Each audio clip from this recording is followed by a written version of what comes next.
कक्षामा सर आउनुहुन्छ, 45 मिनटको कक्षा लिनुहुन्छ, यसरी नै हरेक दिन पढाउनुहुन्छ।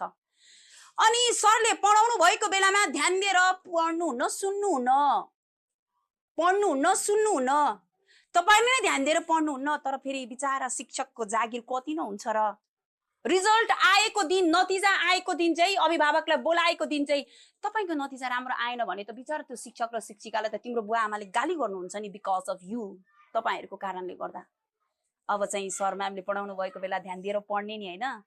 तपाईहरु चाहिँ यहाँ दिनभरि तपाईको आफ्नो भविष्य बनाउनको लागि आउनुहुन्छ। बुवा र आमाले पठाउनुहुन्छ, बिहान तातो खाना पकाएर, प्रशस्तै दाल छैन होला, तरकारी छैन होला, दुईटा अचार छैन होला, के छैन के, तर खानामा थोरै झोल भएको तरकारी त हुन्छ नि। आमाले पकाएर पठाउनुहुन्छ नि, स्कुल बुवाले पठाउनुहुन्छ नि, बजारमा राखिदिनु भएको छ, आफन्तीका राखिदिनु भएको छ नि तपाईको भविष्यको लागि हैन हो। तर आमा र बुवा चाहिँ केवल तपाईहरुको लागि भनेर दिनभरि काम गर्न जानुहुन्छ। यो पनि सत्य हो नि। तिम्रो कति जनाको बुवा विदेशमा हुनुहुन्छ, अरूको देशमा काम गर्दै हुनुहुन्छ, कति पसल थापेर बस्नु भएको छ।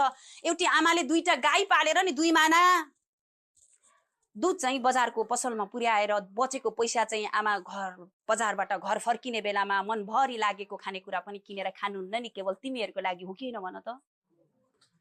फेरि गर्नुपर्ने चाहिँ केही नै छैन। अब तिमीहरुले आमालाई आफूले सकेको काममा सहयोग गर्नुपर्ने छ, बुबालाई सहयोग गर्नुपर्ने छ, हजुरबा हजुरआमालाई माया गर्नुपर्ने छ, स्कुलमा आएको हरेक 5 मिनेटको समयको महत्व बुझ्नुपर्ने छ, भाइ बहिनीलाई सँगै माया गरेर लैजानु पर्ने छ। गर्नुपर्ने धेरै चाहिँ के पनि छैन नि त हैन।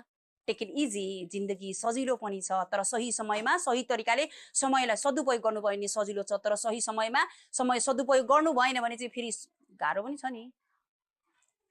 धेरै कुरा गर्नुपर्ने त केही छैन नि हैन। यति गर्दिएर 2082 को एससीमा चाहिँ सोचेको जस्तो नतिजा ल्याउनु भयो भने त 11 र 12 त राम्रो जिपिए ल्याएका विद्यार्थीलाई त पाइन्छ त स्कलरशिप।